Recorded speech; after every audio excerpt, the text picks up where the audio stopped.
kita lanjutkan ya. Terakhir saya menjelaskan mengenai weight protection dan weight accumulation. Weight accumulation itu kita akan mengetahui atau akan memahami aspek-aspek apa yang perlu kita pahami agar setiap investasi itu yang akan kita lakukan sesuai dengan kaidah syariah. Misalnya, biasanya itu kalau investasi yang konvensional kita akan mengenal yang namanya interest rate atau bunga. Nah, di sini kita harus terhindar dari hal-hal seperti itu. Pertama, dari maisir atau judi.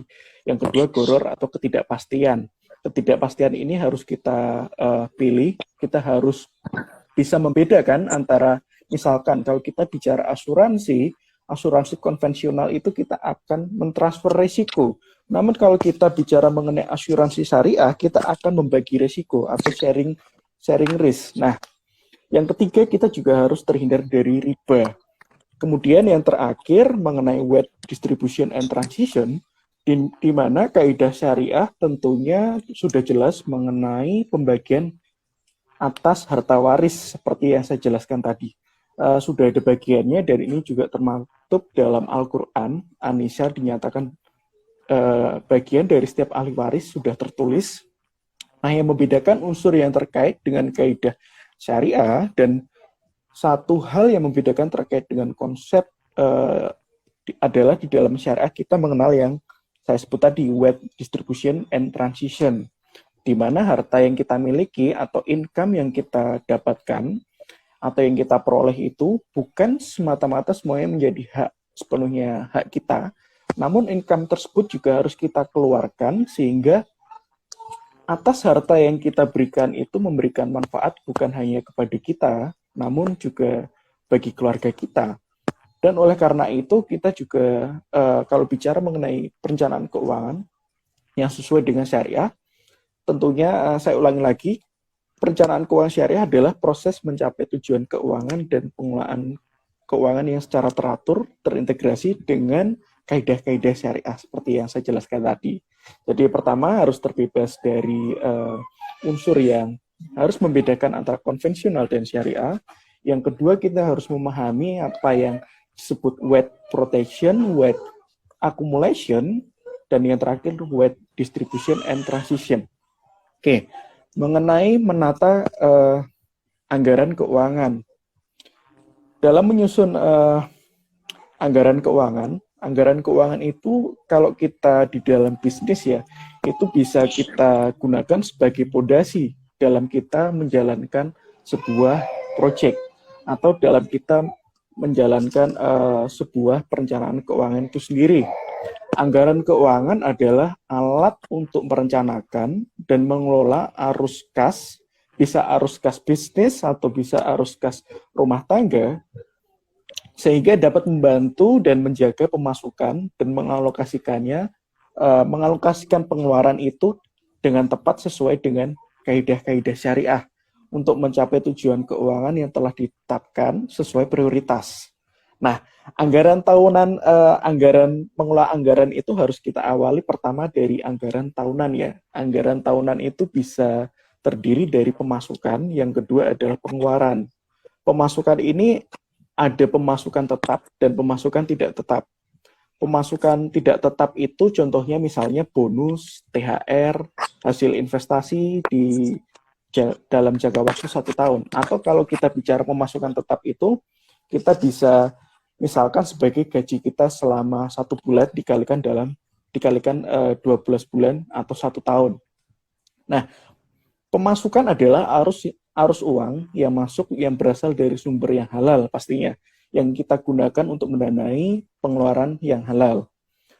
Allah Subhanahu wa Ta'ala pernah berfirman dalam Al-Quran pada surat Al-Baqarah ayat 188, dan jangan kita makan harta di antara kita dengan jalan yang batil, dan janganlah kita menyuap dengan harta itu kepada para hakim dengan maksud agar kita dapat memakan sebagian harta orang lain dengan jalan dosa, padahal kita mengetahuinya. Dari firman yang saya jelaskan tadi, tentunya kita sebagai seorang muslim ya, kita harus pandai-pandai dalam mengatur keuangan. Seperti yang saya jelaskan tadi, kita juga harus menyisihkan apa yang harus menjadi hak kita dan menjadi hak orang lain. Oke, yang kedua selain dari pemasukan, yang kedua adalah pengeluaran. Pengeluaran adalah arus uang keluar sesuai dengan tuntutan agama. Pemasukan kita merupakan hak orang lain ya, seperti saya jelaskan tadi, yang wajib kita bayarkan, misalkan dalam bentuk zakat. Dan kita tidak boleh mengaburkan uang itu secara boros untuk hal-hal yang tidak perlu. Nah, mendahulukan kebutuhan dan dibandingkan dengan keinginan ini itu merupakan prioritas kita yang utama dalam merencanakan keuangan. Lalu Ibnu Jarir meriwayatkan sebuah hadis dari Abu Hurairah ya, bahwa Rasulullah SAW pernah menerangkan siapa saja yang tergolong orang miskin dengan sabdanya, bukanlah orang miskin itu tidak diberi siapa saja yang tergolong orang miskin dengan sabdanya. Bukanlah orang miskin itu yang tidak diberi sebiji dan 2 biji kurma atau sesuap dan 2 suap makanan. Nah, dari sini kita juga dianjurkan untuk mengeluarkan infak fisabilillah dengan mengeluarkan zakat wajib dan sumbangan derma atau sokongan sukarela. Karena pada harta-harta kita itu terdapat hak fakir miskin yang meminta dan orang miskin yang tidak meminta karena merasa malu atau merasa malu untuk meminta ya biasanya. Lalu yang ketiga, selain dari infak, siswaf itu ada yang namanya zakat. Zakat di sini adalah bagian tertentu dari harta yang harus atau wajib dikeluarkan oleh setiap muslim apabila telah mencapai syarat yang telah ditetapkan. Sebagai salah satu rukun Islam, zakat juga harus ditunaikan ya untuk diberikan kepada golongan yang berhak menerima atau asnaf biasanya.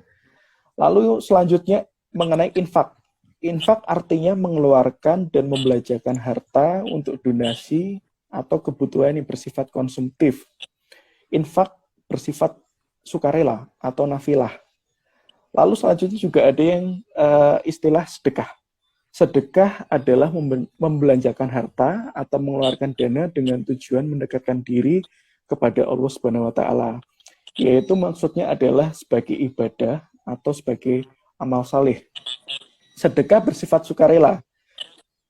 Dan yang terakhir adalah wakaf. Wakaf adalah menyerahkan atau mengembalikan kepemilikan harta manusia atau harta yang kita dapat dari pemasukan atau dari sumber yang kita miliki, bisa dari pemasukan tetap, tidak tetap, dan yang lainnya, yang juga menjadi harta manusia yang harus dimiliki kembali oleh Allah Subhanahu wa taala atas nama umat agar harta tersebut dapat menghasilkan manfaat dengan skala yang besar. Wakaf sifatnya juga sukarela. Jadi kita harus bedakan di siswaf itu ada zakat, infak, sedekah, dan wakaf. Zakat itu wajib. Lalu yang infak, sedekah, dan wakaf itu opsional, sukarela, bisa dilakukan, lebih baik tidak juga nggak masalah. Dari sini kita bisa membedah, menata anggaran keuangan itu yang pertama yang harus kita prioritaskan dari konsep perencanaan keuangan tadi ada yang namanya weight distribution and transition. Kita harus membuat setidaknya ada 5 pos dalam menata anggaran. Pos yang pertama dengan tujuan weight distribution and transition adalah pos sosial. Pos sosial di sini merupakan pos yang saya maksud yang terakhir adalah pos siswaf, zakat, infak, sedekah, dan wakaf. Prosentasenya berapa untuk siswaf itu? Persentase yang harus kita berikan adalah 10% dari pemasukan terdiri atas zakat bagi setiap muslim yang sudah memenuhi nisabnya sebesar 2,5% dari pemasukan total, serta 7,5% dari pemasukan tetap untuk infak, sedekah, dan wakaf.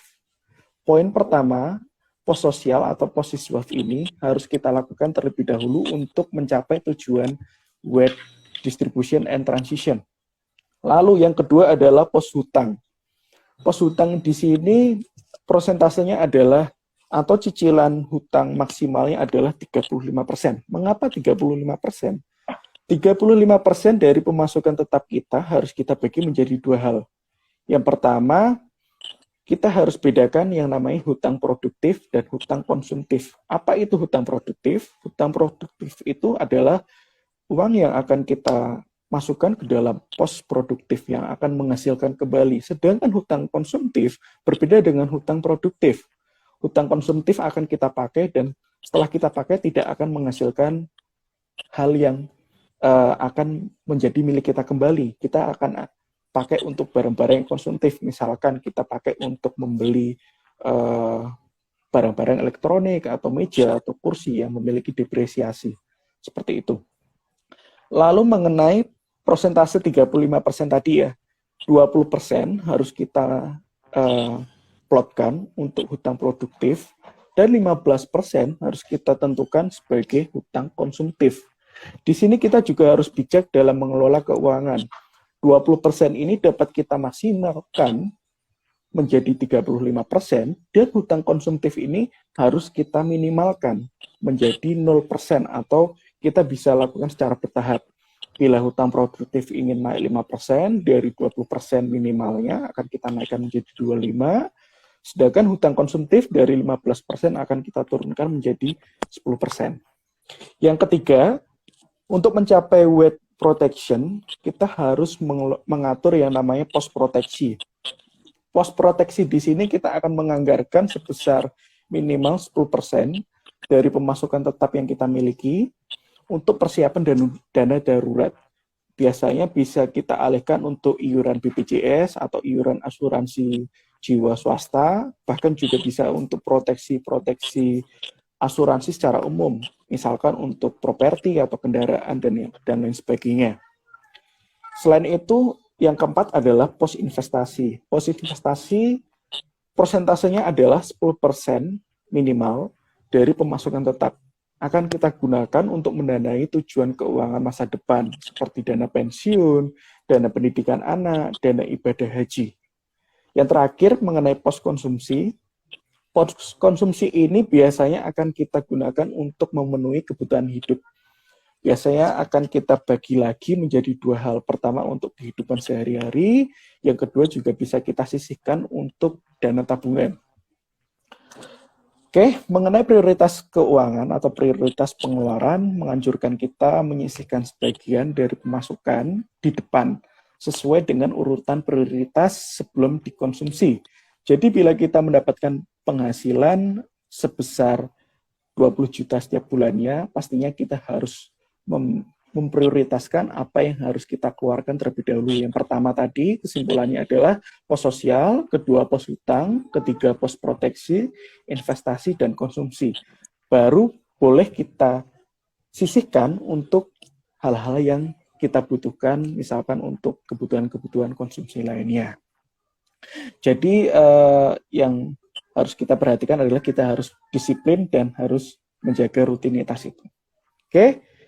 Yang terakhir saya akan menjelaskan secara singkat sebelum Bu Bulan lanjutkan ya, mengenai laporan keuangan pribadi.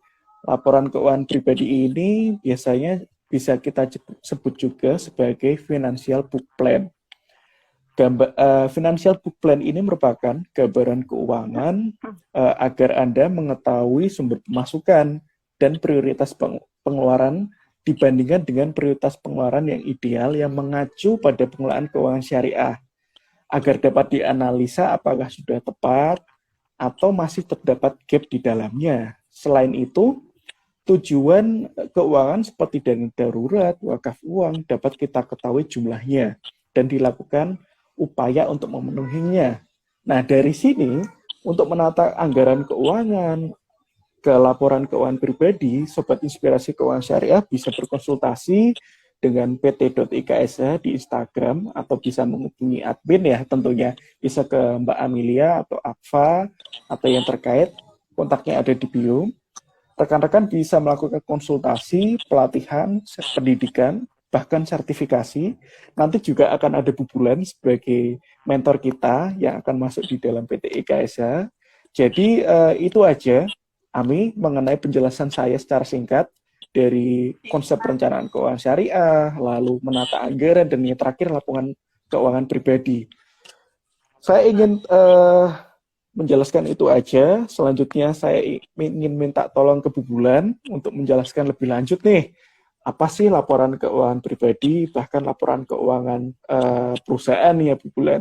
mulai dari definisinya hingga akhir, bisa dari hulu ke hilirnya. Oke, seperti itu. Terima kasih Amelia, Bu Bulan. Terima Ya, kasih.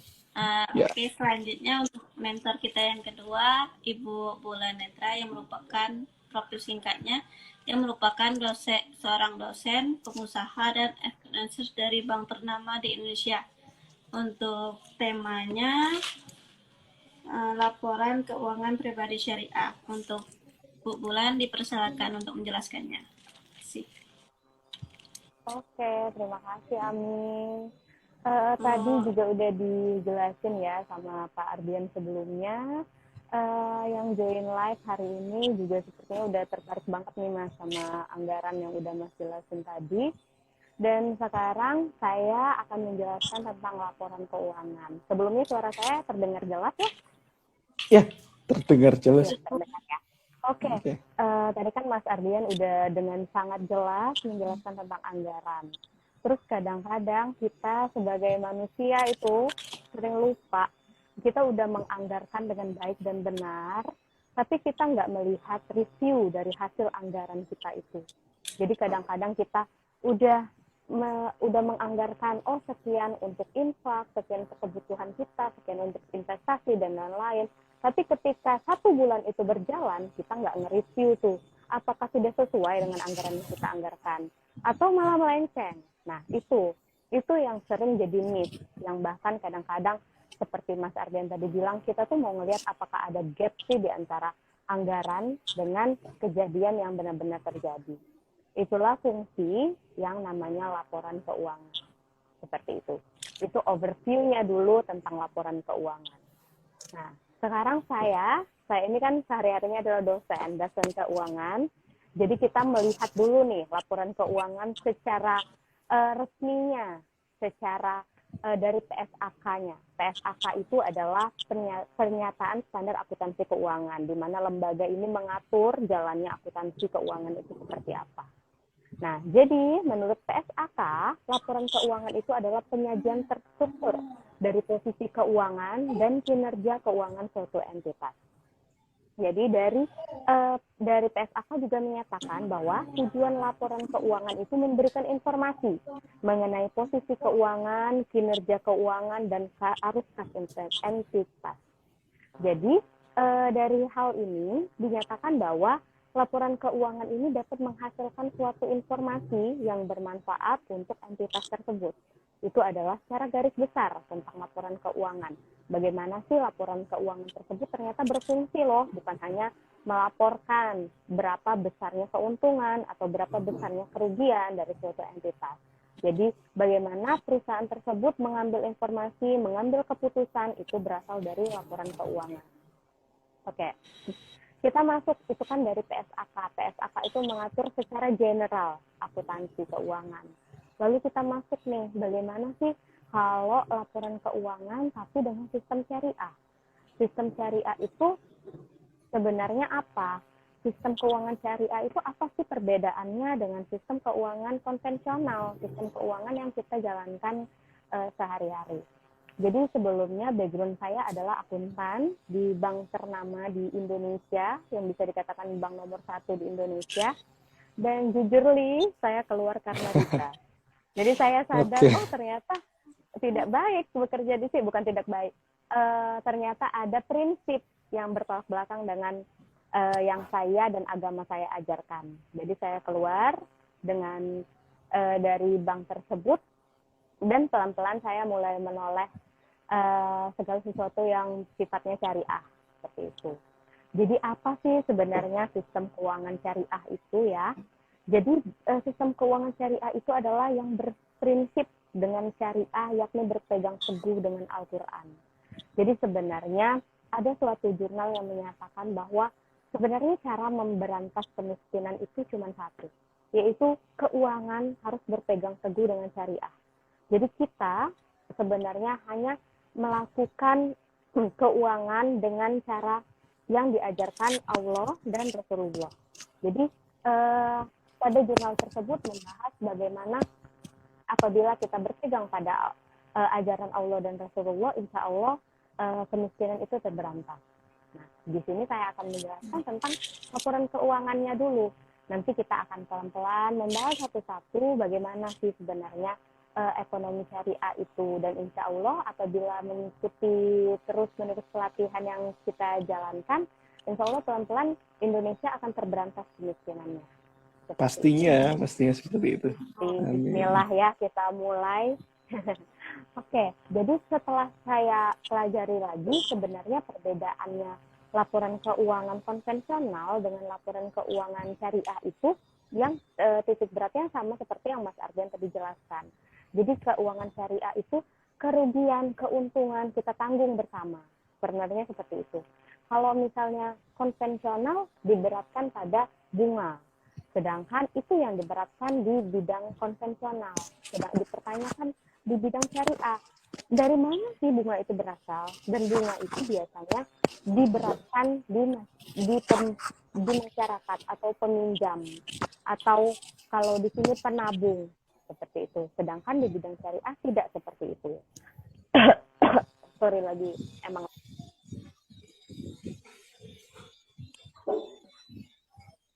Nah, di sini saya menjelaskan tujuan laporan syariah. Yang pertama, meningkatkan kepatuhan terhadap prinsip syariah dalam semua transaksi dan kegiatan usaha. Yang kedua, informasi kepatuhan entitas syariah terhadap prinsip syariah. Jadi, informasi aset, kewajiban, pendapatan, dan beban itu disesuaikan dengan prinsip syariah yang berlaku, serta bagaimana perolehannya dan penggunaannya. Selanjutnya, informasi untuk membantu evaluasi pemenuhan tanggung jawab entitas syariah terhadap amanah dalam mengamankan dana, menginvestasikannya pada tingkat keuntungan yang layak. Selanjutnya, informasi mengenai tingkat keuntungan investasi yang diperoleh penanaman modal dan pemilik dana itu bersifatnya seperti syariah, termasuk penggolongan dan penyaluran zakat, infak, sedekah, dan wakaf. Tadi sudah dijelaskan ya sama Mas Ardian detailnya bagaimana kita menganggarkan zakat, infak, sedekah, dan wakaf. Nah, di sini kita hanya melaporkannya, tapi tetap harus sesuai dengan proses syariah tersebut. Itu adalah perbedaan antara laporan konvensional dan laporan syariah. Itu kan secara entitas ya, secara besar. Yang kita akan bahas di sini adalah secara pribadi. Bagaimana diri kita sendiri, mulai dari diri kita sendiri ini melaporkan keuangan itu secara syariah. Sebelumnya, tapi seperti yang saya bahas dari awal, kadang-kadang kita sebagai pribadi itu kadang-kadang udah melupakan nih yang namanya laporan keuangan pribadi. Jadi kita semangat di awal, kita sudah menganggarkan, tapi kita nggak melaporkannya. Seperti itu. Contohnya aja, gampang, itu laporan perpajakan. Itu kadang-kadang kita tulis sembarangan aja. Apakah itu sesuai atau enggak, itu kita nggak tahu, sembarangan aja. Apalagi kayak kalau ada yang wirausaha ya, laporan keuangannya itu asal tembak aja gitu loh. Padahal UMKM wirausaha itu sudah sangat menganggarkan berapa sih ia akan melakukan konsumtifnya berapa. Lalu ada juga untuk sedekahnya, ada investasinya, sudah dianggarkan dengan baik dan benar, berapa persen dari omset mereka. Tapi ketika pelaporannya mereka asal tembak, itu kesalahan kita. Padahal, sudah saya bilang tadi, laporan keuangan itu fungsinya banyak banget. Salah satunya untuk mengambil keputusan. Nah, jadi di sini kita mau lihat dulu nih, laporan keuangan pribadi itu apa sih? Laporan keuangan pribadi itu adalah dokumen yang memuat garis besar keadaan keuangan perorangan pada satu periode akuntansi. Jadi, laporan keuangan pribadi ini secara garis besar sama saja dengan laporan keuangan entitas, akan tetapi subjeknya itu pribadi. Jadi dokumen-dokumennya itu yang bersifat hanya perorangan, dan umumnya rincian dan jumlah aset serta tanggung jawabnya itu bersifat juga perorangan. Lalu apa aja sih yang dimuat di laporan keuangan pribadi itu, tapi kita lihatnya berdasarkan syariah. Jadi kalau berdasarkan syariah itu kita sudah melihatnya berdasarkan ajaran dari Allah dan Rasulullah. Jadi yang pertama itu mencatat semua harta. Harta di sini adalah mengikuti perintah Allah yang diatur pada Quran Surat At-Taubah ayat 103. Supaya kita segera mencari tahu apakah harta yang kita miliki itu sudah mencapai nisabnya dengan cara melihat daftar harta yang ada. Jadi hartanya itu sudah kita urutkan, apakah sudah sesuai dengan nisabnya atau malah banyak harta yang tidak kita butuhkan sebenarnya. Hal ini juga tentunya menghasilkan anggaran yang buruk kalau misalnya kita sudah melenceng nih dari nishab yang kita diatur sama Allah. Selanjutnya, mencatat kewajiban juga sesuai dengan perintah dari Allah, Quran Surat Al-Baqarah ayat 282, di mana kita harus mencatat transaksi hutang piutang, baik jumlahnya besar maupun kecil. Bahkan jika perlu, kita dapat meminta seseorang untuk membantu pencatatan kita. Ini kadang-kadang yang kita sering lupa. Jadi yang kita catat itu hanya utang yang besar. Sedangkan bagi Allah, mau utangnya kecil, mau utangnya besar, itu tetap utang. Yang nantinya akan kita tanggung jawabkan di akhirat nanti. Nah, fungsinya laporan keuangan ini kita mencatat secara detail. Apa utang kita itu mau kecil atau besar, itu harus dicatat dan harus dinyatakan. Selanjutnya, mencantumkan nama di sebelah daftar harta dan kewajiban. Apakah milik kita atau milik anggota kita keluarga lainnya, dan bagaimana hubungan warisnya kelak di kemudian hari, seperti itu. Apalagi di hubungan suami istri, kita mencantumkan harta dan kewajiban itu disertakan dengan nama. Apakah ini kepemilikan suami, kepemilikan istri, tujuannya nanti adalah untuk pembagian waris. Sepertinya memang agak ribet, karena kenapa sih mau harus dicantumkan hal-hal seperti ini? Akan tetapi ini untuk mencegah konflik di hari nanti. Sedangkan seperti kita tahu, agama Islam itu sangat tidak menyukai adanya perpecah belahan. Hal ini memang terlihat ribet, untuk apa dicantumkan, tapi daripada kita terpecah belah hanya karena uang, lebih baik seperti ini. Jadi kita cantumkan di laporan keuangan kita, apakah ini didapatkan dari suami atau didapatkan dari istri, atau juga dalam fungsi keluarga, di mana keluarga tersebut dalam umur yang produktif didapatkan dari seorang kakak atau dari ayahnya, untuk mencegah terjadinya perpecah belahan. Nah, di sini selanjutnya saya akan membahas penyusunan laporan keuangan pribadi ini digunakan sebagai alat untuk pengendalian keuangan. Jadi ketika kita sudah mendapatkan laporan keuangan pribadi kita, sudah menghasilkan laporan keuangan pribadi kita, ternyata ini untuk dapat mengendalikan keuangan kita. Jadi sistemnya itu seperti lingkaran.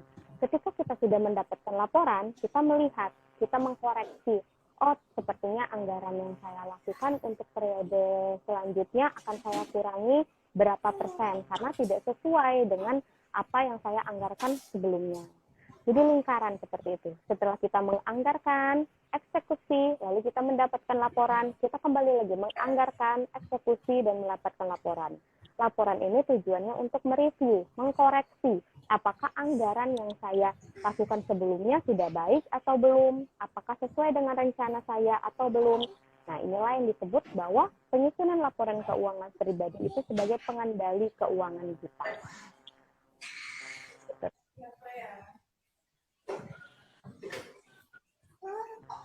Sorry ya, emang lagi agak batuk, jadi nggak apa-apa, Bulan.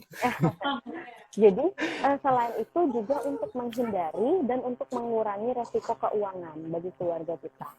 Tadinya Mas Ardian sudah menjelaskan bahwa ada investasi untuk anggaran, jadi kita anggarkan investasi juga kesehatan untuk menghasilkan kesejahteraan untuk kehidupan kita. Nah, ini adalah upaya hal-hal yang bisa kita minimalis untuk apabila kita melakukan laporan keuangan pribadi. Yang pertama, hilangnya pemasukan untuk mendanai kebutuhan dan gaya hidup keluarga. Terus yang kedua, utang jatuh tempo yang harus segera dilunasi. Yang ketiga, rencana keuangan masa depan keluarga. Serta yang keempat, niat wakaf uang. Yang kelima, mendanai tagihan-tagihan akhir yang timbul setelah pencari nafkah tutup usia. Jadi ketika kita sudah melakukan pelaporan keuangan secara pribadi, hal-hal ini kita jadikan sebagai kontrol dari keuangan kita. Apakah dengan melaporkan keuangan itu dapat menghindari atau mengurangi resiko dari adanya hal-hal yang sudah saya sebutkan tadi. Jadi dari laporan keuangan ini kita bisa mengkoreksi lagi apakah anggaran yang kita lakukan itu sudah sesuai atau belum. Lalu kita bisa mereviewnya lagi, dan tentunya laporan keuangan ini fungsinya untuk memberikan informasi kepada kita bagaimana sebenarnya keuangan yang kita jalankan, seperti itu. Bahkan sangat penting ya Bu Bulan, kalau misalkan kita melakukan investasi, kita itu harus mengetahui terlebih dahulu laporannya seperti apa, portofolionya bagaimana, sebelum kita memilih salah satu platform atau jenis investasi yang akan kita pilih. Atau sebagaimana halnya sebuah perusahaan, dalam melakukan sebuah manajemen, kita harus mengetahui atau melakukan yang pertama mengenai planning, organizing, leadership, bahkan controlling. Dari sini kita akan sangat terbantu ya, satu siklus yang selalu berputar-putar dari kita persiapan hingga akhir saat kita controlling, sangat menentukan bagaimana diri kita ke depannya. Jadi diri kita akan selalu tersistematis ya, terstruktur, pasti yang harus kita lakukan ke depannya. Dari pengalaman-pengalaman yang sudah kita lakukan di belakang, jadi kita akan sangat teliti, sangat disiplin dengan rutinitas itu, sehingga kita bisa mengalihkan resiko-resiko keuangan itu seperti yang Bu Bulan jelaskan tadi ya Emilia. Biasanya kita sudah rutin membuat laporan, ternyata di akhir kita boncos atau kita semakin males-malesan. Di sini itu harus betul-betul diniatkan, nggak hanya sekedar dibuat aja gitu. Iya benar, Mas. Menarik Bu Bulan. Salah satu kekurangannya itu ya, kita sebagai individu itu kadang-kadang nggak konsisten. Padahal keuangan itu kuncinya itu adalah konsisten. Jadi kalau misalnya kita sudah melakukan penganggaran, terus eksekusinya sudah baik, tapi kita nggak konsisten, maka laporan keuangan yang kita hasilkan itu nggak baik. Nggak mencerminkan bagaimana keuangan kita yang sebenarnya, seperti itu. Bahkan kalau konsisten pun, kalau kita sudah menemui case atau laporan yang betul-betul fluktuatif ya, kadang kita laporannya bullish atau sedang meningkat, kadang laporan BIRI sedang menurun, kita itu pasti menemukan fase-fase yang bikin kita itu galau. Jadi kita juga butuh yang namanya persistence. Niat iya, komitmen konsisten iya, kita juga harus gigih atau persistence, seperti itu. Iya benar Mas. Terus kita ngomongin masalah syariah ya Mas ya, kadang-kadang seperti yang kita ketahui ini adalah sejenis hal yang rahasia umum. Kalau laporan keuangan general, laporan keuangan entitas itu bisa dipermainkan secara umum. Jadi apabila kita ingin mendapatkan untuk keperluan investor, itu kita bisa membesar-besarkannya. Tapi kalau untuk keperluan perpajakan, kita bisa mengecil-ngecilkannya. Kita harus mengecilkannya. Ini kan hanya adalah rahasia umum lah, semuanya tahu. Nah, tapi tidak seperti itu di syariah, seperti itu.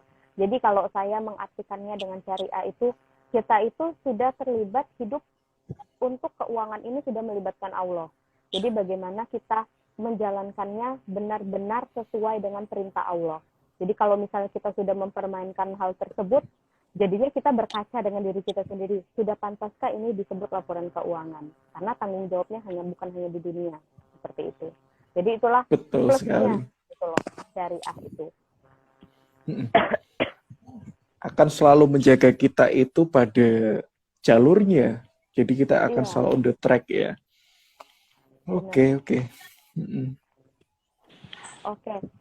Materi saya mungkin untuk pelaporan keuangan itu sampai di sini, Mas. Jadi saya tadi sudah menjelaskan secara general dan membandingkannya antara konvensional dan laporan syariah ya. Dan juga saya harapkan PT IKSH ini benar-benar bisa mencetak generasi, mencetak partisipan yang benar-benar menghasilkan laporan keuangan yang sesuai dengan syariah gitu loh. Karena Betul saya sebagai sekali. pelaku akuntansi dan pelaku bidang usaha itu sangat mengharapkan laporan keuangan itu memang berdasarkan syariah, karena kita benar-benar menampilkan apa angka yang sebenarnya yang bisa dipertanggungjawabkan dengan Allah, seperti itu. Oke. Sangat menarik ya Amelia penjelasannya penjelasannya general tapi kompleksitasnya tinggi. Jadi kita betul-betul saya sebagai materi atau sebagai audien pun yang mendengarkan, oh ternyata banyak kurangnya ya. Saya saat menyusun laporan, entah itu laporan pribadi atau laporan untuk perusahaan. Di sini kita bareng-bareng sama-sama menjelaskan penjelasan yang sangat detail. Jadi diharapkan setelah ini kita bisa mengatur nih anggaran yang sesuai konsep perencanaan syariah. Bahkan kita juga bisa mengatur laporan yang menggunakan dasar-dasar atau aspek-aspek yang berkaitan dengan syariah. Seperti itu. Oke, itu aja dari saya, dari Bu Bulan, Amelia.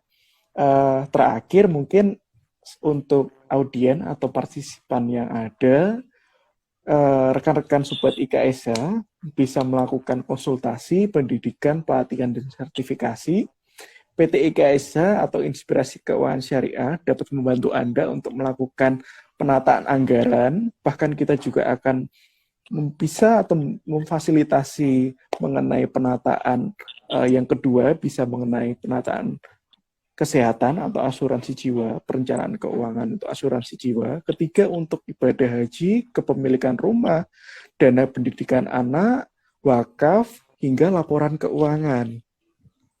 Untuk itu, tetap setia untuk menunggu seminar atau materi atau workshop yang akan kita berikan selanjutnya.